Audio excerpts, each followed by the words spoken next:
What's Crack-A-Lackin? Welcome in to My Mind is a Weapon Fantasy Football Show. Welcome into the episode of My Mind is a Weapon Fantasy Football Podcast. I am your host, Sleazebomb. Today, we're going to be diving into the Week 9 start sit-em quarterbacks, every single matchup. This is going to be the defensive statistics drop. You're going to get points per game for the quarterback. We'll look at the last game, how that game went, defensive injuries, if they have any, even rushing yards and rushing TDs allowed for quarterbacks as well that defenses do. We're going to look at total yards, interceptions thrown in defense, touchdowns against the defense as well. So this is going to be the one where you want to plug in, guys. I also got the kickers and the defenses out before the waiver wire before you this time. I love that you guys brought that to my attention. So those videos are out as well, guys. Before we dive into it, as always, make sure you tap that thumbs up, hit that subscription button, turn that bell on. Helps me out a ton. Can't thank you guys enough. It's been absolutely amazing. One of the best communities in fantasy football. If you haven't checked out drafters.com, make sure you sign up using promo code SLEAZE. And we also do best ball draft, best ball drafts. We'll do second half best ball drafts, pick'ems, DFS drafts. And we always drop those in the Guys FS, our Discord that I run with Big Draft Energy. We cover everything fantasy football off stream all year long, all year round. So if you guys do Dynasty, ReDraft, whatever it is, we cover all of that. Now let's take a look at the quarterbacks that you should be starting or sitting on this little mini bye-mageddon with the Browns, Jets, Eagles, and Bucks on a bye this week to help you get a dub. So if you guys are new to the channel, this is my start, sit, QB board. Green must start. Yellow super flex play if needed. We'll talk about high end, low end. Red will be the sit, away team at the top versus down to the home team at the bottom. We talk about the spreads. We'll talk about the points. We'll talk about everything here in this video. And we're going to kick it off with the return of Lamar Jackson and Thursday Night Football. The Baltimore Ravens are going up at 2-5 against the Miami Dolphins, who are 2-6. And that win last week for the Ravens over the Bears probably saved their season. Now, the over-under is 50.5 in this game, which is absolutely bonkers. And 100%, if you waited for Lamar Jackson on your roster and made it this far, there is no way in hell that you are not starting him. And if you guys have checked out or you guys look at my Twitter or anything, I do like Tua as a super flex play or as a sleeper quarterback this week. I tweeted him as one of my favorite sleeper plays this week. Look what happened last week, and then look at the matchup. So when you're looking at both these teams are bottom 10 versus the quarterback. Probably why Vegas thinks the spreads is going to be so high, right? So when you're looking at Lamar Jackson, the Baltimore Ravens or the Miami Dolphins, they give up 18.7, ranking 24th. 1,692 passing yards they've given up. They've also given up 11 touchdowns and 180 yards and 4 touchdowns on the ground. The 4 touchdowns on the ground are the most in the NFL. Now, how much Lamar Jackson are we going to see running, coming off the hamstring? He says he's 100%. Still, he'll run a little bit here and there, but I don't think we're going to get the full electric, Lamar Jackson running everywhere. We could, for sure. I'm starting him 100%, but I think I'm going to temper my expectations there. But this matchup is pure gold for Lamar Jackson to return to. Now, on the Tua side, the Baltimore Ravens defense played good against the Bears. It was very shocking, but they're not a good defense. I mean, they are 4th worst versus the quarterback, giving up 20.4 points per game, and they've had their bye. 1,817 yards, which is bottom 7, and they've already had their bye, so they literally could be one of the worst pass defenses. They're 300 yards behind the Dallas Cowboys, and the Cowboys haven't had their bye, to put it into perspective. So they've also given up 14 touchdowns through the air, which is 3rd or 4th worst in the NFL, and 104 yards and 2 TDs on the ground, but Tua doesn't run much. Now, Jalen Waddle is emerging very, very nicely with Tyreek Hill down, but they really have no one else. Malik Washington steps up here and there, and then they hit Ollie Gordon for the touchdown. I don't see Ollie Gordon getting that much work again. They got to be ahead in the game for him to have that. But they're, kind of not really fully tearing it down, it seems like, so they're going to try and ride with the young guns that they have and see how it goes. And I like Lamar Jackson as an absolute start and Tua as a super flex and a sleeper play this week. Heading on down to Cincinnati, Ohio, where the Chicago Bears 4-3 coming off their bad loss that we just talked about to the Baltimore Ravens. And then you got the Cincinnati Bengals and Joe Flacco coming off their bad loss to the winless New York Jets. How did that happen, man? I cannot believe it. Now, this is an all systems green game for me here. Start both these quarterbacks and I know Caleb Williams had 2+ matchups. I'm still starting this guy versus the Bengals. I know that there's all this talk and Badgett and he's playing bad, and I'm not giving up yet. This matchup is too great. I mean, look what Justin Fields just did with no one out there to the Cincinnati Bengals defense, okay? So when you're the Bears and you're looking at this matchup here, right, and you got Romo Dunze, DJ Moore, Luther Bird with a concussion, maybe we see more 12 personnel with Colston Loveland, and Cole Kmet or Olamide Zaccheaus. Maybe he gets out there more in this game if Burden doesn't make it out there. But, guys, the Bengals, they rank 26th versus the quarterback, giving up 19 points a game, 2,099 yards given up on the season. That's fourth worst in the NFL. 17 passing touchdowns. That is second worst in the NFL. And they've given up 82 yards and a touchdown on the ground. Caleb's using his legs a little more this year. This has got to be a Caleb Williams bright spot game here. I mean, if he doesn't hit it here, he's going to be probably on my smash start again. And I've had him on there twice, and he's done me in twice, but third time is the charm. Now, Joe Flacco, guys.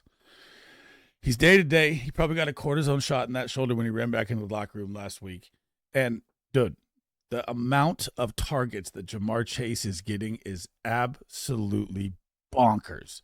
I'm talking 20-plus targets a game. That is unheard of territory in fantasy football. T. Higgins got his one touchdown, his 44 or 42-yard catch, whatever it was. You get the Bears.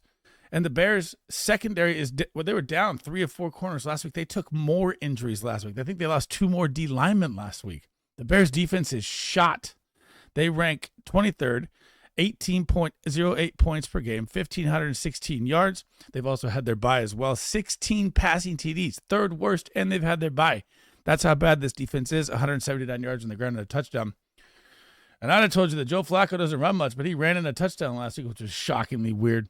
Both these quarterbacks are must starts at a 52.5 over under. Chicago favored by 2.5 in this game, which is wild. I think the Bengals win this game. The 3-4 Minnesota Vikings are heading into the Detroit Lions 5-2, who are absolutely red hot. 47.5 over under. Detroit is favored by 8.5 in this game. And I honestly like the Lions to smack the Vikings here because we're going to have J.J. McCarthy back at the helm. Carson Wentz's season is over, so I'll pretty much take his thing off there come next week here. I'll take his picture off. I mean, they threw that guy to the wolves last week, man. He was getting hit. He looked like he should have been out in like the second, third quarter, and they still wouldn't put in J.J. McCarthy. And you saw him on the sideline jumping over linemen and first down with his legs. I'm like, dude, what's wrong here? So I think we're about to find out what's wrong, which is why I like the Lions defense a lot this week. And statistically, it's not great. So the Lions versus the quarterback, as of right now, right? So I got the hiccups. I need to pull this up for you so you can see it all at once here. They're ranking 22, giving up 17.8. They did have their good game last week, and like I said in my defense video, they're like camaraderie firing up as a team, and Aiden Hutchinson is just wreaking havoc. That's just letting the defense kind of roam free. But they have tons of injuries. But I still like J.J. McCarthy to throw 2 picks in this game. But they've given up 16, 30, 14 passing TDs, 134 on the ground, and a TD on the ground as well. J.J. McCarthy's first game, I know he's got weapons. I know he's got Jettis. I know he's got Addison. You could say Thielen, not a bad wide receiver 3. T.J. Hawkinson, Aaron Jones, Jordan Mason. But I don't think he's ready yet. So it's just like, I can't do it. Lions side, Jared Goff, absolute start, even though the matchup is not that beautiful. It's not bad. It's not great. The Minnesota Vikings versus the quarterback. Currently, they are ranking in at 16th or 14th. They give up 16.3. They've given up 14.28, 3 touchdowns through the air, 2 touchdowns on the ground, and 125 on the ground. Jared Goff isn't going to run much. We all know that. But you got Amon-Ra playing out of his mind. Jahmyr Gibbs can take any ball to the house. David Montgomery may get a little more involved here in this game, like the coach said, which I didn't buy into at all. Sam Laporta, I mean, all the weapons are there. It's very, very hard when you're going to have mostly control of the time of possession in this game to not start Jared Goff.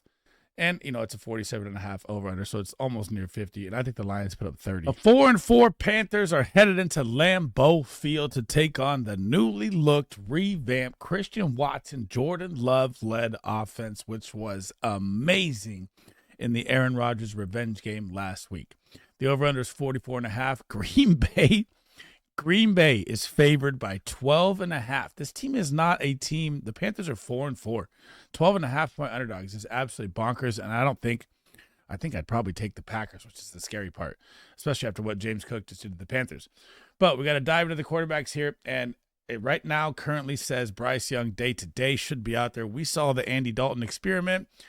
No bueno. Not good there. So that was very, very ugly. So we're hoping we get Bryce Young back in this game, but I'm not starting either one of these guys versus the Green Bay defense, which has been absolutely one of the best defenses in football. So when you're looking at them versus the quarterback, yeah, they are ranking below middle of the pack, which is 17.2. They've also had one of the toughest schedules. So they ranked 21st, giving up 17.2, 1,603 yards, 12 passing TDs. All of these are below half the metric, or below half the NFL. 44 rushing yards to a quarterback. That's it on the year. 1 touchdown on the ground. That is how good this defense has been. I don't care if they had all 3 Pro Bowl wide receivers out there with Bryce Young at quarterback. I'm not starting Bryce Young versus the Green Bay Packers. Jordan Love's side, and this is we got to talk about this one a little differently here. So if you watched last week's game, which I just talked about, which is amazing passing game from Jordan Love, and Christian Watson just makes his whole offense look different. It's absolutely crazy. And I think Matthew Golden might even, like I've been talking about, is that boomer bust fade out guy. But you get the Carolina Panthers. Now, they've been better versus the quarterback. They rank 11th. They give up 16 points a game. They've given up 1,676 passing yards. Very good there. 11 passing TDs. That's middle of the pack there as well. And 108 yards and 3 touchdowns on the ground. But what we have to look at is time of possession here. Probably going to lead Green Bay's way a ton. But you also have Josh Jacobs, who split carries with Emmanuel Wilson last week. So maybe that calf is kind of bothering him, even though I know he's probably going to score in every single game still because of the red zone work. But you saw LaFleur go, okay, well, maybe our running back's a little banged up. Let's try and keep him healthy, and let's open up the pass game, and boom. It just hit big. And I told everyone in the videos all last week, if you guys are subscribed or watched them last week, I said, buy Jordan Love now. And that window may be closing, man. And Jaden Reed is about to come back too. They're going to have just weapons galore to go with Kraft, Yak, and Cheese, the tight end monster. I like Jordan Love probably as the start for the rest of the way here. Man alive, the 5-3 Chargers are headed into the 1-7 Titans, and it is over in Tennessee. But it's a learning curve with Cam Ward. And they kind of threw him to the wolves, in my opinion. Over-under is 43.5. Chargers are favored by 10.5. Another monster spread underway here. And, man, Justin Herbert has just been unbelievable when his offensive line is out there healthy. And when you have Joe Alt, who the minute they drafted that guy was a first ballot Hall of Famer right away, in my opinion, you saw the offense just open up and completely change. So his running lane's open. He runs more, which keeps the defense honest, and he has all these weapons at wide receiver, and even Trey Harris is on the bench. It's bonkers. Justin Herbert is such an all-around well-built quarterback. He's probably going to be a start for me as long as that offensive line is healthy the rest of the way. And the Tennessee Titans have been good versus the quarterback. They're number 12. They give up 16.1, 1,835 yards. So, bottom tier there, probably about bottom 15 there, or above half the midway mark. 12 passing TDs and 135 on the ground and a touchdown on the ground as well. But when you have, and Rondé Gadsden emerging, when you have all these weapons, there's no way you're sitting Justin Herbert, and he's probably going to work his way into the MVP category by the end of the season as long as that line stays healthy. On to the Cam Ward side. Now, this is my number 1 defense on the week in the LA Chargers. Hopefully they get Calvin Ridley back. Chimera DK emerging. You got Alec Ayamanor, maybe Gunnar Helm. Maybe they just let Chikakonkwo and Calvin Ridley go and play with their rookies and see how it goes. See what they have in them. It's very, very ugly. This is a tough, tough defense for Cam Ward. This is not pretty. And like I said, they threw him to the wolves. The Chargers, they rank 7th versus the quarterback. I don't even need to read the stats. This is a very, very tough matchup, and I don't think you're starting Cam Ward, and I don't even like him as a super flex start this week. The 3-4 Atlanta Falcons are headed into the En Fuego on fire New England Patriots at 6-2 at Foxborough. 45.5 over under. And New England is favored by 5.5. And my God, the Kirk Cousins experience was rough. So Michael Penix, as of right now, is day-to-day. But he also didn't have Drake London out there. You could throw that out there if you want, but you should not be losing to the Miami Dolphins. I don't know what the hell was going on. I don't know how they didn't get Bijan Robinson involved. This man is the most, if not Jahmyr Gibbs, electric player in fantasy football, and he didn't do anything against the worst run D. I cannot make that make sense. So when we're looking at this game, I'm going to throw Michael Penix in here, and that's not correct. See, this is how you know we're going live to the show. I'm going to say he's a super flex play at best because you do have 4 teams on a bye. So when you're looking at the matchup, though, this is the number 1 fantasy scoring defense. This is the number 6 defense versus the quarterback. They only give up 14.5. That is damn good. But they've given up and hemorrhaged a ton of yards. So, yeah, New England will give up 1,915 passing yards, which is bottom 5 in the NFL. But where they stand out is the red zone. They're a very, very good red zone defense. They've only no rushing touchdowns to the quarterback either, only 100 yards there. And 7 TDs. So this defense, when they get down there, they get that Vrabel New England Patriots, lock them up. You got Christian Gonzalez who can take out your number 1 wide receiver. So even if Drake London's back in there and he's day-to-day as well, it's still going to be a tough matchup for him. And I like Penix as, borderline low-end super flex play almost to sit for me. Honestly, it's very, very tough matchup. New England Patriots, I don't even care. I don't care what the matchup is. He just toasted the Cleveland Browns defense. That's one of the best defenses in football. And the Cleveland Browns defense ranked 4th before last week. Now they rank 8th. That's how bad Drake may put a beating on him. The Falcons are number 4 versus the quarterback, but you just saw Tua absolutely explode against them. Drake May is now in that category, and it's crazy to say it. And they're looking to get another wide receiver here before the trade deadline that you don't even have to ask a question about Drake May anymore. This man is into that echelon of must-start weekly, top 5, top 3 quarterback play every single week with his rushing upside. Probably the prettiest deep ball in football. He looks so damn good, and he was one of the best values in fantasy football. Must start for the next 7 years. My 5-3 San Francisco 49ers are traveling across the country to MetLife Stadium to take on the 2-6 New York Giants led by rookie stud Jackson Dart. Now, we don't know yet on the situation status for Brock Purdy, okay? So if Brock Purdy is out there, I have him as a start. Now, let's say Brock Purdy is not out there and it's Mac Jones. I put Mac Jones into a super flex play right there as well. So actually, let's just leave it here for now and hopefully they're listening for the explanation, not just flying through it, looking at 2 quarterbacks, being like, what is he doing here? There's 2 quarterbacks starting. So you get the New York Giants here. And we know the New York Giants front 7 is very, very nasty, but we know they get torched in the secondary and they hemorrhage so many points to the quarterback this season. It's crazy. So this is why I like Purdy as an absolute starter if he's back. He did practice limited all last week. Kyle Shanahan has said it's not a long shot for him to play this week, so that's a good update coming there. And the Giants rank 30th versus the quarterback, giving up 21.2 points, 2,000 passing yards, 13 touchdowns, 213 on the ground, and 3 touchdowns on the ground as well. Purdy does a little running here and there. I don't know how much he'll be running with the toe injury he has currently right now, or foot injury he has right now. So you're hoping Ricky Pearsall is back out there. We don't know. He's supposed to get an update on him. Kittle's been back out there. CMC's out there. Juan Jennings is picking up speed. Ayuk's window may be open. Like, it's a buy low Purdy time right now. It's a buy low Ayuk time because our defense, guys, is not going to be good. And if you look at our defense, man, Bosa down, Fred Warner down, Huff is down, Michael Williams is banged up, Stout is banged up. I mean, Saleh is coaching with people off the damn streets. So this is that kind of offense that you want to target, kind of like last year as an example, right? Like the Cincinnati Bengals last year. Had to score so many points because their defense can't stop, or the Dallas Cowboys this year, right? Or the Bengals this year kind of as well. This could be a situation we're leaning into with the 49ers, and the weapons are about to be there. So it's about time to just start buying low on all the 49ers if you can. So I'll throw that little tidbit in there. But I like Purdy as a start and Mac Jones as a super flex if Purdy misses again. The Jackson Dart side, man. What have I been saying about this guy since day one? 2026, this is your highest superflex value dynasty quarterback in fantasy football. No one can tell me different. I don't care about Lamar Jackson, Josh Allen, Jalen Hurts, Patrick Mahomes. I want the 23-year-old. And this guy is out there fucking balling with no Malik Neighbors. Cam Scatterbo goes down. You know, Darius Slayton's been missing a couple games here and there. He's out there with Theo Johnson and wide receivers you'd never heard of and Wan'Dale Robinson. And he almost put up 30 points again last week.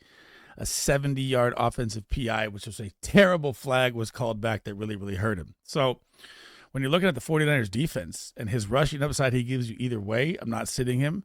And the 49ers defense is just fallen. We were like top 5 to start, 10, 12. Now we're down to 16.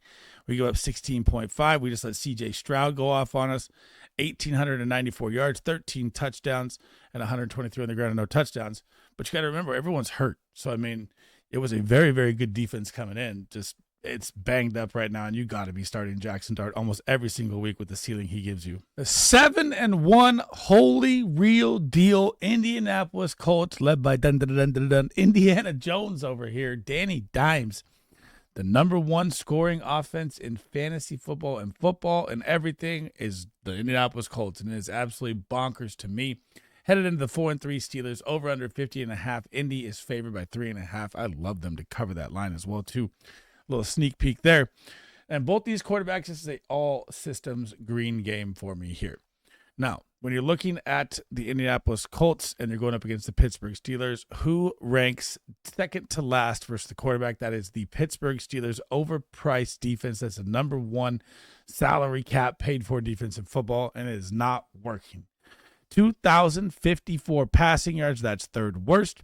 13 passing TDs tied for fifth worst. 107 yards on the ground and 2 TDs there as well. Now, when you have Jonathan Taylor, and last week I said Jonathan Taylor will go for 3 touchdowns, it'll be a Colts game, and Danny Dimes won't need to do much. He still balled out. He still hit Michael Pittman. He still hit Josh Downs. Tyler Warren still had a game.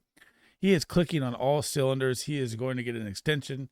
He is a start, and I will not sit back from a game script game again like that and dog Danny Dimes. I had him as a super flex start, just not a start.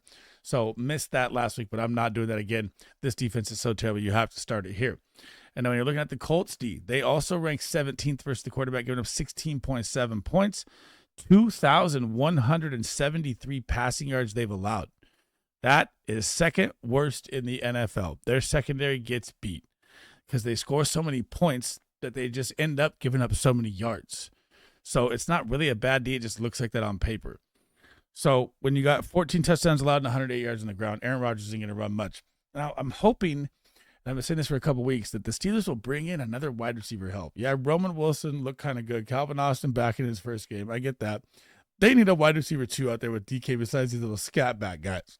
So, yeah, they were running out Darnell Washington, 3 tight end looks. It's time to get this guy a wide receiver too, but I'm still starting Aaron Rodgers in a game. Probably it's going to be pass heavy here. The 6-2 Broncos headed to the 3-4 Texans, coming off that win versus my 49ers. Over under, guys, 39.5 for this game. Very, very low. Houston favored by 1.5 is absolutely bonkers to me in this game. Do they really think that Patrick Surtain means that much? That is crazy. But when I'm looking at this game, Bo Nix absolutely on fire. I know the Houston Texans front seven is very good, but with the way he's been playing right now, the rushing upside, they're even looking to trade for a wide receiver is what's going on right now. Maybe Rashid Shaheed shows up is the rumor that's happening. Give this guy more weapons to go along with Troy Franklin, with Cortland Sutton, with Evan Ingram. Who knows the sky is the limit with his rushing upside. And we got the same thing as last year. We got that slow start for Bo Nix, and then bang, he starts to emerge and everything starts clicking, and it looks crazy. Now, I know you're going up against the number one defense in the Houston Texans here. 10.5 points allowed to the quarterback.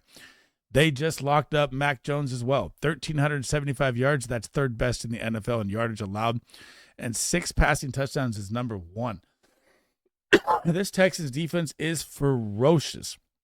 Those 2 ends will get after you, but I'm not stopping the riding the lightning with Bo Nix here. When he is on, and right now he is on. On to the C.J. Stroud side. I'm not starting C.J. Stroud versus the Denver Broncos. Now, I know they're down Patrick Surtain, so we got to look at this a couple different ways here. So the Broncos are number 3. So both these teams are very good versus the quarterback. They give up 13.9, 1,707 yards, 1,707 yards, 8 passing touchdowns, 88 yards on the ground, and 2 touchdowns on the ground. Now, Nico Collins should be back in this game. We don't know about Christian Kirk yet either. He could get all his wide receivers back, and even with Pat Surtain out there, I still do not like C.J. Stroud as a start. And why? And why did I like C.J. Stroud last week? Because my 49ers defensive line can't get any pressure at all with all the injuries that are happening. So he had way more time than normal. Now, you are going up against the number one sack pressure rate defense in the Denver Broncos. Yes, Pat Surtain is going to hurt the secondary, but this front is going to eat alive this, if not the worst in the NFL offensive line. They got to be bottom 3. So they are going to get wrecked up front. I do not like C.J. Stroud as a start here at home versus the Denver Broncos defense in this low 39.5 implied point total game. The 4-3 Jaguars and Trevor Lawrence off the bye are headed into the 2-5 Las Vegas Raiders. And man, the Raiders, man, it's just looking like it's cooked, right? So Trevor Lawrence in this game to me is going to be a super flex start, high end super flex start, not a low end as well. Now this game is over under 44.5. Jacksonville's favored by 3.5 on the road here. But guys, the Raiders are just falling apart. Their offense can't move the football. Their defense ranks 20th. They give up 17 points to the quarterback a game, 1,677 yards, 11 passing TDs, 122 on the ground, and a rushing TD on the ground as well. So, yeah, it hasn't been that bad, but it's so bad offensively that their defense becomes bad. Now, we don't know about Brian Thomas Jr. yet. I think he's going to be out there. Don't have the official update on that one yet. But, Travis Hunter, Travis Hunter is just him. Finally, they unlocked him at wide receiver. It's only took him, half the season to figure out what I could have told you in week one. That I don't know what the hell they were doing out there, but this is going to be a great matchup across the board for every single team that plays the Raiders from here on out. So you got to like the Superflex play with Trevor Lawrence. Now, Geno Smith, this is probably his last time playing quarterback here. Hate to say that. I think the contract, it's kind of the writing on the wall. I think it's kind of done. I think we're going to see either Kenny Pickett or Aiden O'Connell whenever he comes off IR here. The matchup is great versus the quarterback. The Jaguars give up 19.2. They rank 27th. That's very bad. I'm still not starting Geno Smith. 1,779 yards, 15 passing TDs. That's bottom 3. And 136 yards on the ground, 2 touchdowns. Geno can still run a little bit here, but he doesn't much at his old age. And Jacoby Myers wants out. Maybe they get Brock Bowers back. Maybe it looks better, but it don't look like it's going anywhere nice anytime soon with the Las Vegas Raiders, and Geno as they sit for me. Oh my, the 1-7 Saints are heading in to the 5-2 Rams, who are coming off a bye, and they decide to pull Spencer Rattler and let Tyler Shuck or Show, or however you say his name, get a start here. And it is not a great spot to get your spot started versus the LA Rams defense. My God, he's in for a nightmare. So you got to look at it as they're coming off the bye as well. They're getting healthier. Their defense ranks 9th. They give up 14.7, 1,595 yards, 8 passing touchdowns, which is top 5 in the NFL, 141 yards on the ground and a touchdown. This young core that the Rams have is coming together so well. And when you patch it with Sean McVay's offense and the ability to control the clock at time of possession and move the football, they're going to chew Tyler Shuck alive. This is a nightmare start spot for him. On to the other side, the only thing I'm worried about with the Rams here is game script, okay? I like Matthew Stafford as a start, but what if we come out and we get a Kyren TD, 2 Kyren TDs, or a Corum TD, depending on how they, how this game gets out of hand here? Because there's a 44.5 over-under, and the Rams are favored by 13.5. So obviously I love the start because the Saints versus the quarterback, they're bad. Their whole defense is bad. Their whole team is bad. They rank 18th. They give up 16.7, 1,671 through the air, 14 passing TDs, bottom 3, or tied for bottom 3, 172 yards on the ground and a touchdown. Stafford's not running on the ground. But when you have Puka back, you have Devontae, you got to think that Stafford's still a start. I'm just afraid that this game may get away from Stafford and he might not have his chance to get 20 points because they're just going to pound out the clock and get the easy win. That could also be in the cards here. So he's more of a low-end start for me on the Stafford side, and there's no way I'm starting Tyler Shuck in his first game versus the Rams. This one is going to be as quick as it could be. I'm not going to read any defensive statistics here because when you get these 2 superstar phenoms on the field at the same time, fireworks are about to explode. This is going to be Josh Allen versus Patrick Mahomes. And if you watch my defense video, it opened up at 48.5. 49.5. It is already 51.5. And that's what I was saying. I was like, that is way too low. I still think it goes over 51.5. These are 2 of the best quarterbacks on the planet. And when they play each other, it is absolutely the best game. I wish this game was flexed to like Monday night or Sunday night, but it's going to be the last game afternoon-wise, so you get to end the game with them. And man, get your popcorn ready. Start them both with ease. Sunday Night Football, the 5-2 Seattle Seahawks. Now we got a 3-way tie in the NFC West. Are headed into the 3-5 Commanders coming off their loss in JD5 practice today. So I'm going to go with he is going to be out there this week. This is a big game for them. They cannot fall to 3-6. That would get really, really rough for them. So on the Sam Darnold side, coming off the bye, you got to like this situation, man. Jackson Smith and Jigba is just on a different planet this year. You still got Cooper Kupp. You got A.J. Barner emerging. Maybe you see some Elijah Arroyo and Torrey Horton in this game as well. But you're getting the Commanders defense. You just saw Patrick Mahomes absolutely light them up. They rank 28th. They give up 20 points per game, 2,087 passing yards, which is terrible, 15 TDs. That's also bottom 3 in the NFL. 169 yards on the ground and a touchdown. Sam Darnold doesn't run that much, but he can still hit the gas here and there. Now, also on the other side, you get Jaden Daniels, and when you look at the Seattle Seahawks defense versus the quarterback, they were also very, very injured for the past 3 weeks in their secondary. Coming off this bye, all those guys were doubtful for like 2-3 weeks. They didn't hit IR, so they're about to be back out there healthy, but it's still JD5, and I'm not sitting him if he's starting. So Seattle does rank 15th. They were like top 7 to top 8 before that. So put that into perspective. They're a very good secondary. They just got banged up. So they've given up 1,776 yards, 11 passing TDs, 120 yards on the ground, and no touchdown. Now, we got Terry McLaurin back. We got Debo back. We got Zach Ertz. They need to get Ja'Cory Krosky-Merritt going. McNichols, that was my lock at 11.5 yards. That was very nice. Great call by Disco saying start McNichols over JCM as well.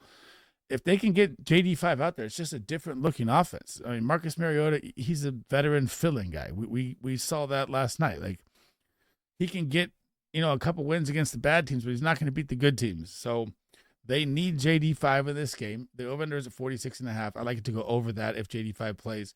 Seattle's favored by 3.5, and this is all systems green quarterback game here. Last but not least, the highest implied point total game of the week, 45.5 over under. The 2-5 Cardinals are headed into the 3-4 Cowboys that for some reason just can't string together 2 wins in Dallas. I don't make it make sense, right?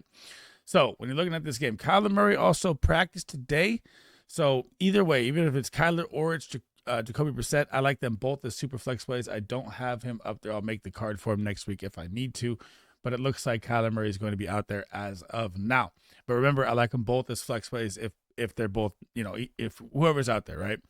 So Dallas Cowboys, where do they rank versus the quarterback? Dead last. Not only dead last, they are dead last by a long shot. 25 points they allow to the quarterback per game. You saw Bo Nix light him up. And Cortland Sutton had a TD called back and dropped another one. It could have been even worse. 2,185 yards. Dead last in the NFL. 20 quarterback passing touchdowns. Dead last in the NFL. 220 yards on the ground and 3 touchdowns. The 220 yards on the ground is also dead last in the NFL. I know Kyler Murray's been a struggle, and I know it's not been great with Marvin Harrison and Trey McBride. And maybe the bye week and the injury, maybe that fixed his head or something. But goddamn, this matchup is beautiful if he can get out there. We know since Micah Parsons been gone, the Dallas Cowboy defense just can't stop anybody. That's why it's a 54.5 over-under with the Cardinals. So gotta like Kyler as a super flex start, high-end super flex start if he plays as well. And Jacoby, I'd say same thing with him because the Dallas Cowboy defense is terrible. Dak Prescott side, got to be a start. Coming off the loss, he doesn't play good outside in the cold. I said that on Big Draft Energy's show. I mean, Arizona's been good versus the quarterback, but I just don't buy it. They rank 10th, 15.1 points, 1,724 yards, only 8 touchdowns. That's going to change. Dak is going to light them up through the air. 90 touchdowns on the ground and 1 touchdown on the rushing touchdown allowed for a quarterback. Don't care. You got CeeDee Lamb, you got Pickens, you got Ferguson coming off the 0. They're about to wake up. Javonte Williams, of course, keeps getting these 1-yard touchdowns. But Dak Prescott and Kyler Murray, actually, forget the yellow. This is too good. This is too good of a matchup. I'm going Kyler Murray as a start here. I like that a lot this week. I mean, this matchup, 54.5, this is all systems green. Thanks for rocking with me. That is the end of the episode. That is the Week 9 quarterbacks you should be starting, Superflex, or sitting this week to help you guys dominate. If you have any questions as well, it does not pertain to this video, drop them down below. I try to answer every single one of them for you guys. It's one of my goals this year as a content creator. If you guys haven't already on your way out, make sure you tap that thumbs up, turn that subscription, hit that subscription button, turn that bell on so you know when I'm live, so you know when the content drops, so you don't miss it. Now, on your way out, if you haven't checked out the sponsors, drafters.com or the Guys FF Discord, those are both pinned in the comments with the links and in the description of the video as well. My next videos will be running back, wide receiver, tight end, start, sits. We're going to get through all of those, and tomorrow we'll dive into the rankings, and then we'll get into some of the smash starts, we'll get into some of the sleepers, and I'll show you my transparency from last week We went 60% on the smash starts, man. I went 70% last week, so I got to step it up this week on the smash starts. But I did take a couple bold hits or a couple bold shots on it this week. You got to do it sometimes. That's it for me, guys. I hope you guys enjoyed the content. Sleazebomb out. I'll catch you the next episode.